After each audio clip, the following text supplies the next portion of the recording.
Our topic today has to do with pharmacy containers. The practice of pharmacy really relied on having the proper kind of containers. And it falls into more or less three categories.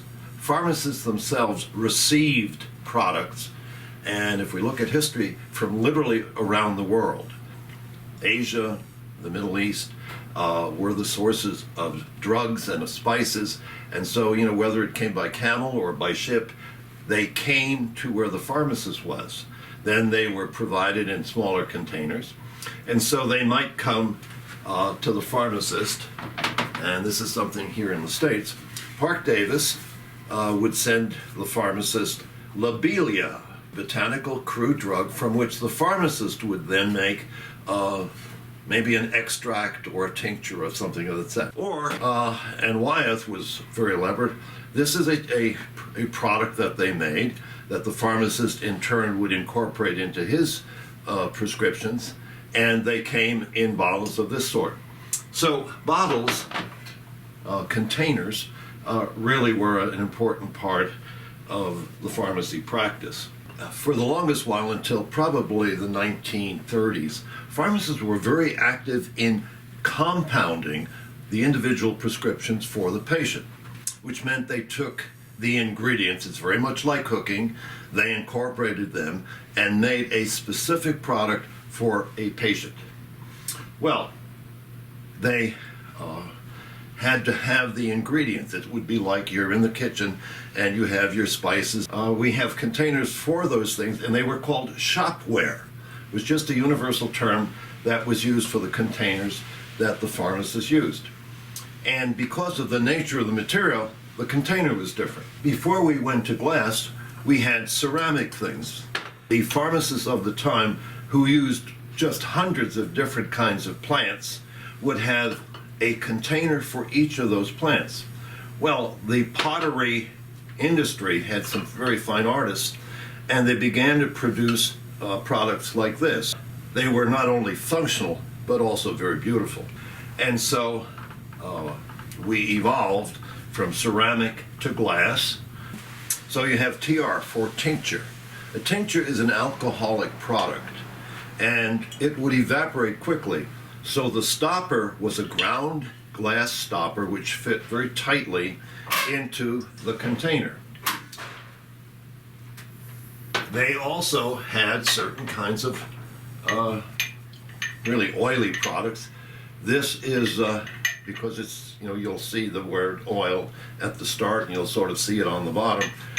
So that it wouldn't oxidize, it had a special little cap, plus it had a spout, designed specifically for the kind of material that had to be stored there. Now, there were also solid materials. So these kinds of jars were considered or named salt jars. They had a great big opening so that you could take a spatula, reach in, just like you would, reaching in for spices or flour, and reach in. They were fairly tight, but nowhere near as tight as the other stoppers. Now, labeling was important, and in the early versions, the label was literally painted on.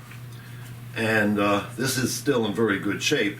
Some of them just completely wear off and fade. And they were painted on by someone who's really an excellent artist, and they would make a whole set. Again, all the phrases, all the names were in Latin. Well, we evolved, and they went to glass labels. The glass is actually painted from the back, and so the artist painted it, and then you glued on the label on the exterior of this container.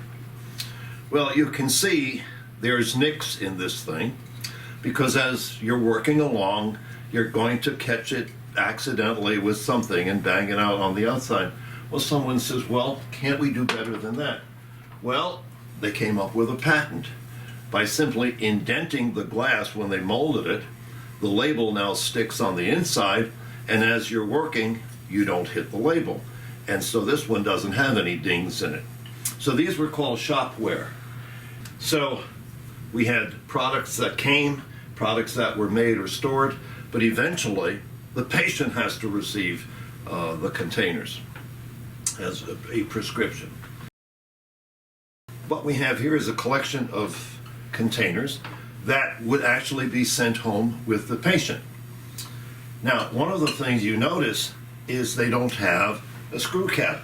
Well, these just have an open top. So you say, well, how did we close them? Well, we used a cork. And we have a little device over here, and that's called a cork press.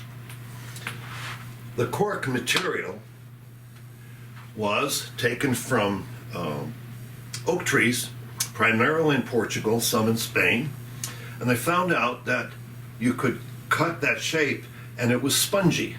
What you did is you took that cork and you figured out what size you wanted and you squeezed down. Now you squeeze the cork, now you put it in the top and it expands. And in fact, we could get very elaborate. They would take a piece of fabric or paper and put it over the cork, and pharmacists learned to tie a very special kind of, almost like a ribbon. When you received it at home and that was intact, that proved that no one had tampered with your prescription. And it worked beautifully until we actually ended up with a screw top. That's how we processed it. There are various patents, just hundreds of patents, because there were hundreds of small factories that were making prescription bottles, sometimes for just one pharmacy, sometimes just for one company. Now, if you want to sort of individualize things, you have some pharmacies that actually had the pharmacist's name and address on it. The factory, the manufacturer, had a plate that they could insert into the machine as they were molding the glass. This highly individualized, so the pharmacist would order 12 dozen, whatever size bottle this is, I think a 3 ounce, and they would arrive with this. And that was sort of a prestigious kind of thing. Here's one, Keesby and Matheson Chemists of Philadelphia. Pharmacies were just like anything else. Before the introduction of electricity, they were probably lit with kerosene lamps or things of that sort. There was some lighting, but it wasn't very intense. So some areas of the pharmacy may not have been as well lit as possible, and mistakes can happen. You grab the wrong bottle, and that could be a fatal issue. So we created poison bottles, and the way that it was done is if you can't see it, you can feel it. And so we had containers that were specialized, they're tactile. As soon as you felt this sort of lumpiness on this bottle, you said, that container contains a poisonous material or a toxic material. You know, here's a big one. Here's a little one. This is a mercury bichloride. First of all, it's triangular. All the other containers were either round or square. As soon as you felt a triangular one, you went, pay attention, this is something different. So these were sort of the functional kinds of things. Either a product come to the pharmacy, or stored, or manufactured, or dispensed. Well, everybody wants to make their pharmacy look attractive, maybe a little different than the other pharmacies. So we had what we call show globes. The show globes came in various shapes. Some of them were very simple. The more elaborate ones, in fact, would be 3 tiers. So you might have 3 colors or 4 colors. And all that is a colored water. You put it in, about once a year you replaced it because it would get a little bit murky. And so they really didn't have a practical purpose aside from decoration. In some cases, even the top would have a seal on it, and you'd have an off color. So you might have yellow, gold, whatever color scheme you want to put.